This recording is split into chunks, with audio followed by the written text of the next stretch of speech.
Davi, o título da sua tese é Capitalismo e Desigualdade.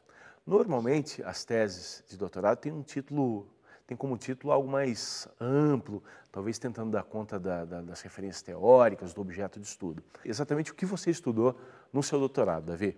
A pergunta inicial até qual era, fundamentalmente? Era por que o Brasil é tão desigual e como é que ele fica, né? Digamos assim, de pé. Você fala, olha, quantas sociedades com o grau de desenvolvimento que a gente tem no Brasil, né? Você fala, bom, a gente tem uma economia industrializada, tem um dos 10 maiores PIBs do mundo e tal, e tem uma desigualdade que não é vista em nenhum outro país tão grande e com a importância que a gente tem. Então essa sempre foi, digamos assim, a pergunta de fundo, né? Aí, ao desenvolver a tese, o que aconteceu? A gente começou, no fundo, a pensar, bom, o Brasil faz parte dessa lógica capitalista aqui, então a gente precisa aprofundar o entendimento desta lógica capitalista. E, a partir daí, eventualmente, estudar o Brasil. Como a tese foi ganhando corpo e a discussão sobre o capitalismo foi ficando muito grande, a gente acabou deixando o Brasil, não digamos assim, de lado, né? Porque a preocupação é sempre o Brasil. Mas a gente fez uma análise do capitalismo em geral que depois pode ser transplantada para o Brasil com tranquilidade. Qual foi a investigação, especialmente no doutorado, ela tem como, o que se espera dela é talvez se chame de ruptura epistemológica, um novo conhecimento, um novo saber. A gente vai detalhar como você percorreu esse caminho, como chegou a isso, mas eu já começo te perguntando, o que você descobriu, enfim, qual foi essa ruptura, a que resultado você chegou estudando esses 200 anos? Então, eu acho que não tem exatamente uma ruptura nesse caso, né? É mais, na verdade, a condensação de toda uma discussão que já existe, tá certo? Da economia. Então, você pega os grandes economistas, o Marx, o Keynes, e a preocupação deles sempre com a questão do quê? Do trabalho e de como o capitalismo desenvolve a produtividade e tudo mais, e como é que isso permite passos para frente, né? Então, digamos assim que não é exatamente uma ruptura, é uma espécie de tentativa de consolidação de toda a discussão que vinha sendo feita por eles. Consolidação no sentido de mostrar, olha, o negócio do capitalismo, apesar de ter problemas e tudo mais, conseguiu fazer o quê? Um desenvolvimento tremendo da produção, seja nos serviços, seja na agricultura, seja na indústria, que é o grande centro de tudo. E isso permite o quê? Que a gente possa ter, em tese, um mundo mais livre, apesar da gente olhar na tese e ver realmente que o setor de serviços hoje está ficando muito complicado, né? As exigências são cada vez maiores, a jornada de trabalho mais exaustiva e tudo mais. Bom, mas você faz essa investigação, essa análise histórica, fala sobre o capitalismo que permite uma melhora, talvez eu possa chamar assim, na qualidade de vida do homem, só que, ao mesmo tempo, aponta, identifica problemas que acaba, ao longo desse período histórico, esse trajeto histórico, o capitalismo talvez se esperasse um pouco mais, no meio do caminho aconteceram alguns desvios, e você faz críticas, enfim, a maneira como muitos pensadores olharam para a questão. Você até aponta diretamente para os pesquisadores como conservadores. Tem um pouco essa linha de raciocínio no seu trabalho, não é? Não, a ideia básica do trabalho, né, só abrindo um pouco, você fala, bom, a primeira parte é uma tentativa de fazer uma discussão histórica, né, de como é que evoluiu a estrutura de emprego e quais são as questões. Então, inclusive, a gente tenta dar bastante exemplos na tese, né? Então, você pega, por exemplo, como é que era a fábrica durante a segunda Revolução Industrial, quais eram os principais tipos de indústria, onde é que as pessoas estavam trabalhando, como é que era o serviço naqueles momentos. Então, por exemplo, discute o que era a grande loja americana do início do século XX. Então, tenta mostrar mais ou menos como é que funcionava aquela estrutura social. Aí a gente vai mostrando também como o Estado foi fundamental para reduzir a desigualdade, reduzir a jornada de trabalho, criar emprego em grande volume, né? Nos Estados Unidos, o Estado criou coisa como 12 milhões de empregos durante um período de maior intervenção. Então, você vai mostrando todo esse movimento e aí você consegue ter noção de como o capitalismo, digamos assim, regulado, permitiu um grande avanço. Há um lado do desenvolvimento capitalista que foi bastante importante para o futuro do homem. Ele é uma máquina de geração de progresso técnico, poupador de mão de obra. Aí o que a gente mostra no final do segundo capítulo é mostrar fundamentalmente a questão, olha, aqui o Estado foi soltando, o negócio das finanças foi se tornando cada vez mais importante e isso obrigou, na verdade, aqui, uma mudança da correlação de forças e uma piora das condições de vida. Tá certo? Aí, nesse sentido, a gente mostra, então, uma subida, né? E daí um declínio, digamos assim, dos bons empregos, da qualidade de vida e tudo mais. Na segunda parte da tese, a gente faz a crítica, digamos assim, do pensamento né, que é conhecido como pós-industrial, pós-moderno e tudo mais. Eu não me atenho a todos os autores possíveis, mas mostro, principalmente, por exemplo, Daniel Bell, que é o grande expoente de todos esses, como é que eles pensam e como é que eles veem esse mundo pós-industrial. E a gente faz a crítica deles para mostrar que, olha, tudo bem que apareceram novos empregos interessantes e tudo mais, mas o típico empregado de hoje é o sujeito aqui, é o cara é um vendedor, tá certo? É o cara é o garçom, é esse o padrão digamos assim, do emprego de hoje. Não é o trabalhador autônomo, livre, que faz a sua jornada a hora que quer e ganha bons salários. Vamos detalhar isso, Davi. Você começa a sua análise em 1800, é isso? 1800, a partir do momento que você tem os dados ali na Inglaterra, né? Então, é mais ou menos 1800, 1840, tal, que você tem ali, Revolução Industrial, é nesse período que você inicia a sua investigação. Sim. E você acompanha a trajetória do capitalismo, enfim, você identifica essa trajetória a partir dali e acompanha isso num primeiro período até onde? Então, a gente faz uma espécie de retrospectiva histórica, né? Pensada, tá certo? Então, a gente vai olhando para essa estrutura de emprego e fazendo análise dos períodos. Então, por exemplo, no século XIX, o foco da tese fica, olha, vamos olhar para a Inglaterra aqui e ver o que acontecia. Afinal de contas, a Inglaterra era o centro do mundo, né? Então, era a oficina do mundo. Então, vamos olhar. Aí a gente vê a evolução da estrutura de emprego, você vê que, tá certo, o cercamento dos campos que expulsou todo mundo do campo para as cidades foi importante. Você olha, na verdade, qual foi, tá certo, as cidades, que tipo de estrutura que foi aparecendo nas cidades, desmistifica algumas coisas, porque, em geral, as pessoas pensam que o sujeito saiu do campo e virou direto um operário da indústria, né? Na verdade, cresceu muito o emprego do operário, mas em partes. Tá certo? Boa parte das pessoas ficava também no setor de serviços, né? Isso foi muito importante. Como foi? Então, como você disse, as pessoas imaginam um salto, né? Exatamente. Mas não foi exatamente assim. Não, porque em geral tem aquela ideia, né, que você sai do setor primário, vai para o secundário e depois para o terciário. Quer Ou dizer, seja, uma ideia... campo, indústria e serviço, é isso? Exatamente. Mas não acontece nesses saltos? Não. Na verdade, o que acontece? Porque na própria Constituição das cidades, uma coisa que é fundamental é o quê? É você, por exemplo, ter habitação, abastecimento de água, serviços públicos em geral que são absolutamente fundamentais, né? Da mesma forma, quando você está no campo, o que acontece? É muito fácil de você ter abastecimento, por exemplo, do quê? Quem é que faz sua roupa? Você próprio ou a sua família? Quem é que cuida das crianças e tudo mais? Quando você vai para as cidades, esses serviços muito dificilmente poderão ser feitos pela família, né? Então, inevitavelmente, tem uma estrutura de serviços que vai sendo necessária pela urbanização que é muito grande. Então, isso desmistifica um pouco, né? Porque já é um ponto importante, que eu acho que é um dos pontos interessantes da tese, mostrar que não é que vai todo mundo para a indústria. A indústria é importante, ela vai ser a fonte da renda em geral, mas as pessoas vão se acoplando com grande força no setor de serviço.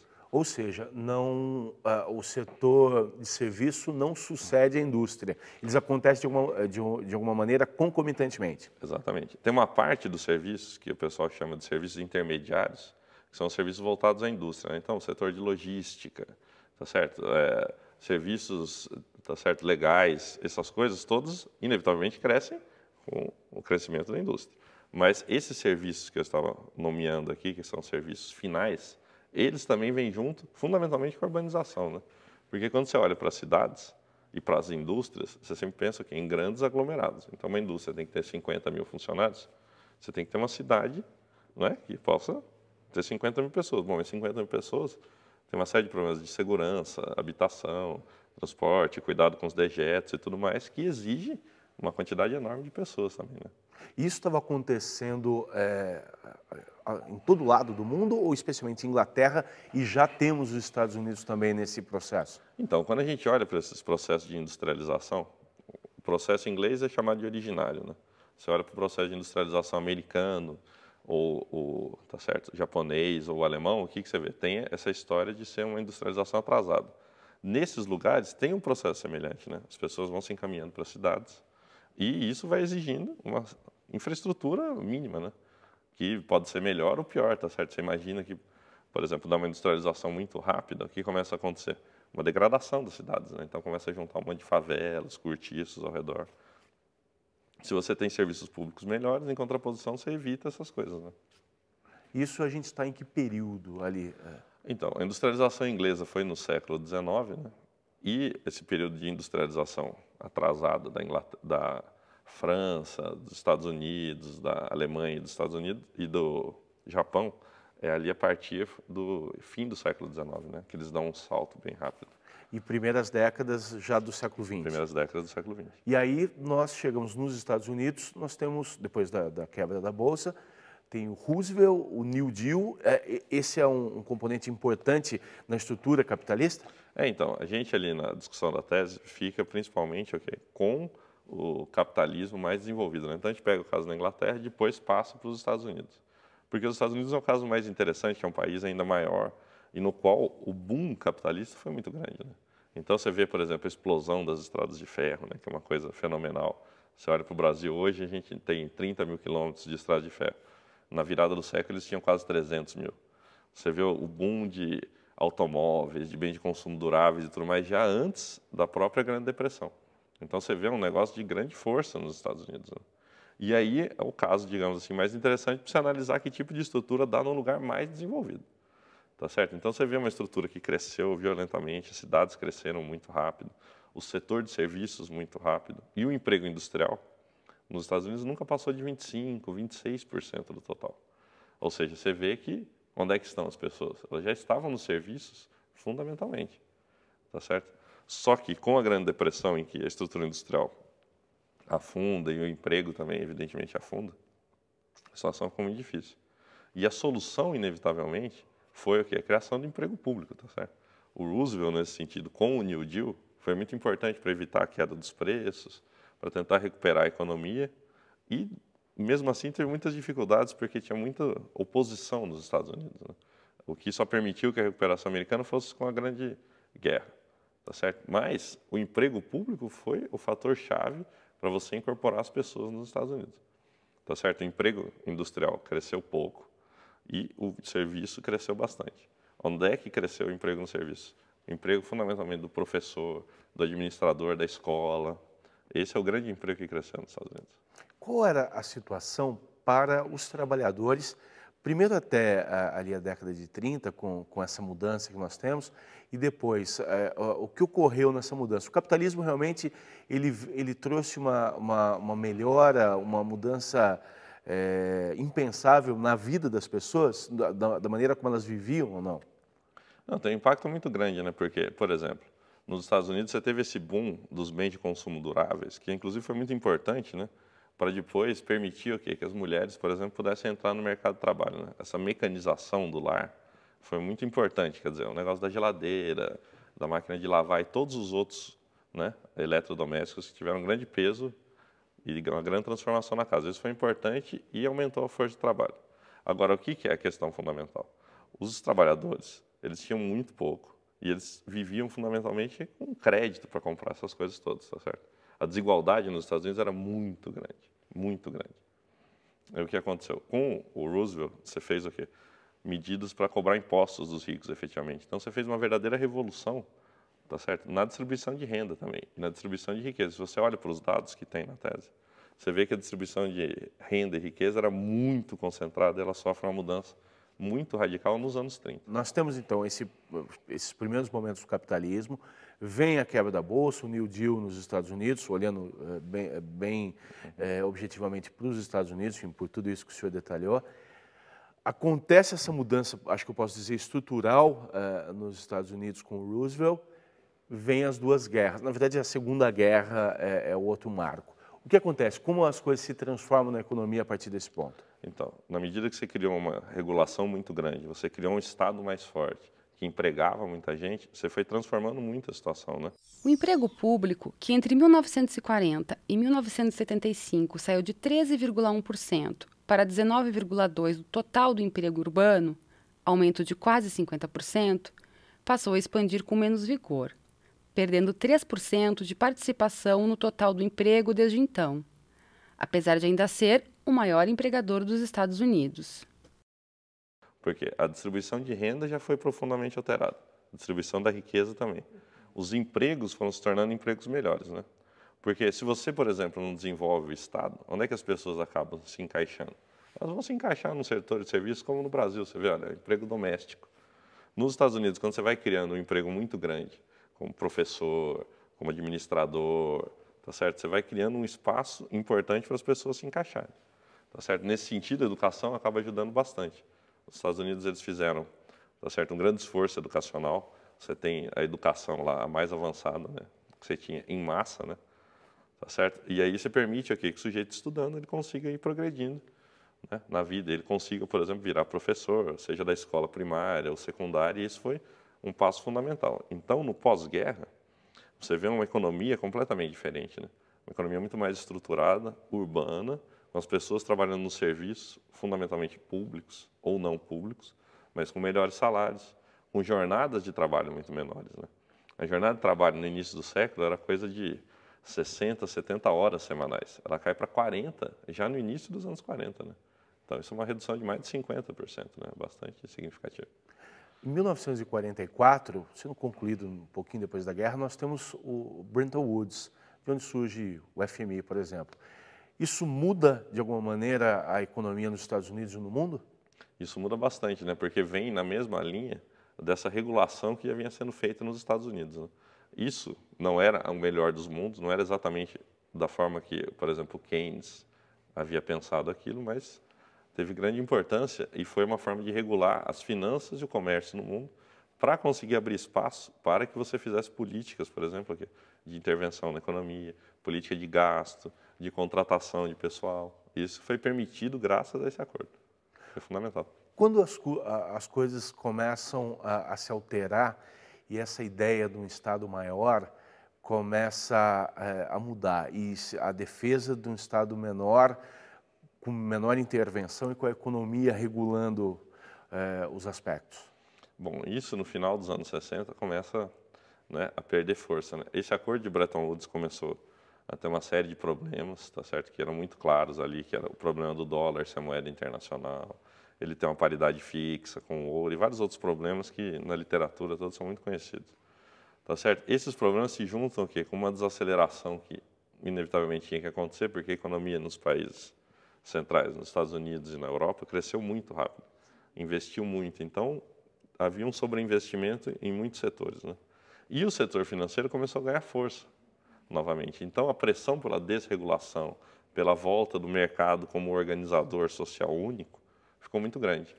E, ideologicamente, isso também começou a aparecer, né? Porque você tinha uma sociedade que tinha grande intervenção do Estado, e isso era associado com a falta de liberdade, né? Então, uma associação direta, Estado, falta de liberdade. Então, começa a haver uma pressão por quê? Desregulamentar, liberar, e, ideologicamente, e na sociedade, isso ficou muito forte. Dá para identificar, nesse momento, entre os pensadores, os intelectuais, enfim, se nós tínhamos ali as ideias do Keynes, elas talvez passem a ser substituídas pelas ideias do Adam Smith, por exemplo. É possível identificar isso, enfim, como os intelectuais pensam as questões econômicas? Sim, as ideias do Keynes, elas eram, digamos assim, até muito avançadas para a época, né? Tudo que ele tinha pensado a respeito da regulação do mundo e das finanças não foi implementado na sua plenitude, né? Então as pessoas falam, as políticas keynesianas, tal. Isso é muito relativo, porque era uma espécie de keynesiano frouxo que apareceu ali, tá certo? Até às vezes chama de keynesiano bastardo, e tudo bem. Mas a questão é o seguinte, né? Chegou nos anos 70, isso tudo foi sendo abandonado em prol de uma ideologia do livre mercado, né? Então, mais até do que o Adam Smith, que era muito crítico em relação ao capitalismo também, e as pessoas em geral não sabem, tá certo? Você vem muito com aquela escola monetarista, com o negócio do que, olha, precisa libertar a economia das amarras do Estado, porque isso bloqueia o crescimento, tá certo? Isso piora a distribuição de renda, piora a situação. Então, isso ganhou muita força, seja no discurso econômico, seja no discurso das ciências sociais, ou mesmo, né, na ideologia, digamos assim, na discussão do dia a dia, na televisão e tudo mais. Isso ganhou muita força, tá certo? Por todos os lados, inclusive porque você identifica facilmente essa coisa da liberdade com, né, digamos assim, a ausência, né, do Estado e da regulação, aparentemente, ao seu redor. O modelo que nós tínhamos na União Soviética, por exemplo, Cuba, China, o modelo comunista, tinha um impacto direto nessas definições, nesse modelo a ser seguido e transformações nos Estados Unidos ou não? Então, esses modelos aqui, quando o pessoal chama de comunista, precisa tomar um certo cuidado, né, porque as pessoas que pensaram em geral o comunismo pensavam ele como uma coisa posterior ao capitalismo, né? E nesses países, o que você não teve foi, digamos assim, capitalismo, né? Em geral, eram países muito pobres, que acabavam fazendo uma revolução nacional, né? E aí tinham regimes muito autoritários para tentar controlar tudo que funcionava. Para os países que fizeram essas revoluções, isso acabou sendo muito ruim, né? Você vê o resultado, foram 80 anos meio trágicos ali, né? Para a União Soviética, para os países ali ao redor, gerou muito, tá certo? Apesar de algum progresso econômico, gerou muita coisa ruim, né? Agora, isso para os países centrais, para os Estados Unidos e para a Europa, acabou sendo positivo, né?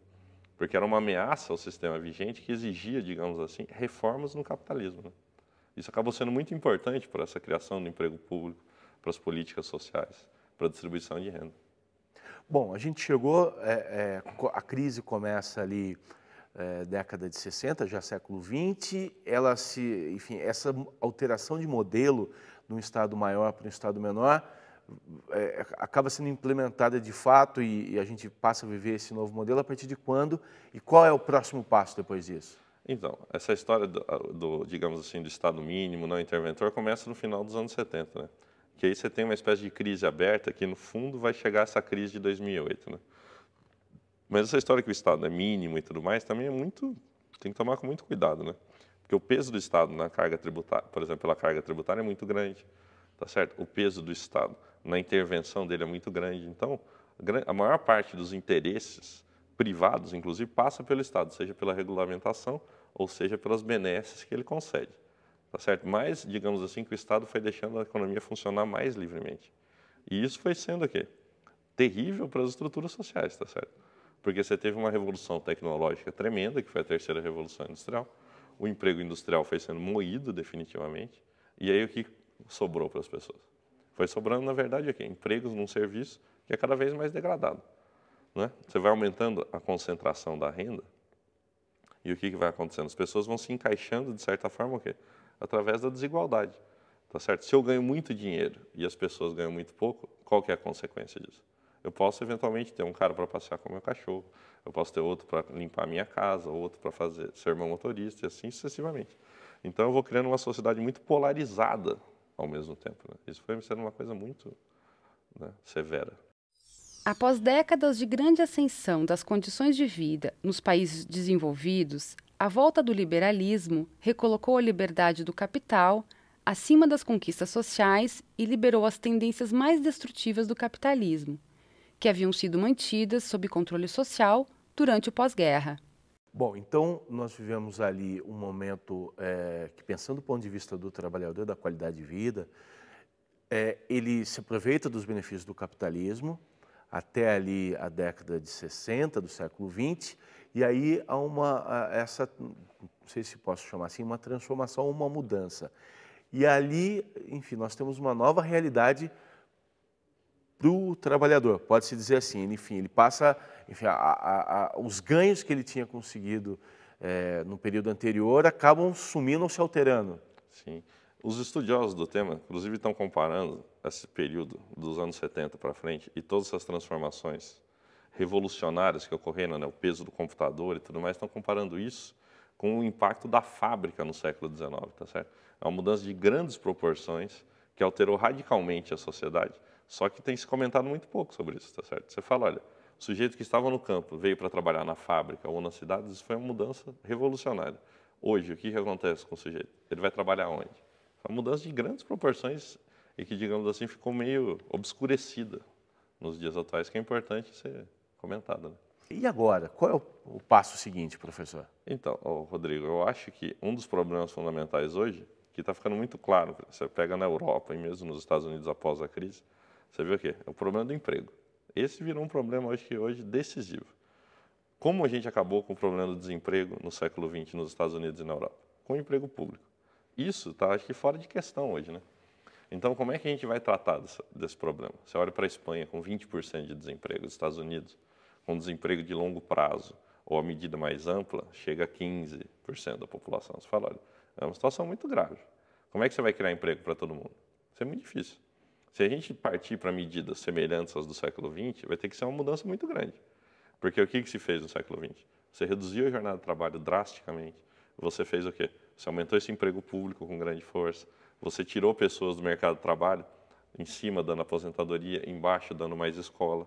Então você fez uma série de medidas para restringir tudo isso. Agora você vê, tem alguma dessas medidas em pauta hoje? Eu acho que não. Agora, os grandes autores, como Keynes e mesmo Marx, eles viam o quê? Esse progresso do capitalismo como abrindo espaço para você, por exemplo, o quê? Transformar esse mundo e tornar o mundo mais livre. Como assim? Reduzindo, por exemplo, a jornada de trabalho. Eu acho que hoje, se você olhar para o emprego nesses países, o grande drama vai ser como arrumar emprego para todo mundo. E eu acho que uma solução que não passa por uma redução significativa da jornada de trabalho vai ser absolutamente inexequível, tá certo? Ou seja, vai ter desemprego muito alto. E aí vai ser como a gente vê hoje, na Grécia, né, que o pessoal sai para a rua, faz greve. Na Espanha, o pessoal fica acampando na praça, porque não haverá nenhuma possibilidade de emprego, né, para essas pessoas. Professor, nos últimos anos, a gente pode dizer que nós tivemos os principais pensadores, o senhor chama de conservadores. Dá para dizer que a esquerda ficou um pouco à parte do debate, ou sem grandes propostas, e talvez se espere de pensadores, que talvez a gente chame de esquerda, novas ideias, soluções, enfim, estamos esperando por isso? Nesse sentido, o comunismo real foi muito ruim, né, porque ele criou uma espécie de pensamento, né, ortodoxo, do qual era tudo necessário, e a hora que acabou o comunismo, caiu o Muro de Berlim, a União Soviética se dissolveu, virou uma espécie de vácuo, né? O que aconteceu com a esquerda em boa parte do mundo? Perdeu o rumo, né? Ninguém sabe mais ou menos o que propor, tá certo? Agora, eu acho que qualquer pensamento que seja progressista para o mundo tem que começar a retomar algumas bandeiras importantes que foram importantes ao longo do século XX, né? Não, digamos assim, trabalhar mais, mas trabalhar cada vez menos. Então, é trabalho para todo mundo, todos trabalhando menos, uma distribuição de renda mais igual. Você defender bandeiras que foram, ao longo do século XX, importantes, né? E que, depois da queda do muro, ficaram meio, né, abandonados. É curioso que tudo isso, enfim, que o senhor relatou, tudo que vem acontecendo, são coisas inerentes ao capitalismo, que é por si só contraditório, não é mesmo, professor? Claro. Então, esse é um dos grandes dramas, né? Porque, por exemplo, o que aconteceu?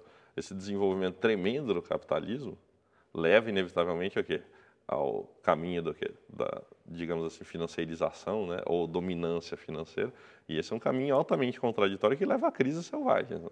Então o pessoal ganha um dinheiro muito grande, né, vai ganhando e valorizando seu capital rapidamente ao longo dos últimos 30, 40 anos, e isso leva a uma crise sem precedentes também, né? Quer dizer, não é só o problema do emprego, o problema das finanças hoje também é muito grave. Davi, para finalizar, o seu trabalho de doutorado, sua tese, contribui justamente para essa discussão, para essa reflexão que tem que ser feita agora, enfim, esses novos modelos que estamos buscando? Eu acho que a ideia fundamental da tese é mostrar isso, né? É mostrar, você pegar uma evolução histórica, tá certo, como essa, olhando para esses 200 anos e ver todo o progresso que ocorreu, eu acho que é fundamental para a gente pensar esses novos caminhos, né? E eu acho que para as questões que estão colocadas na ordem do dia, que é a questão do emprego, tá certo, e a questão do que a gente vai fazer com as sociedades, eu acho que a tese ajuda bastante a pensar e, digamos assim, não cria nada de novo, mas recupera bastante e tenta condensar o que os grandes pensadores do século tentaram fazer. Davi, muito obrigado pela sua entrevista, pela participação. Parabéns pelo trabalho. Obrigado.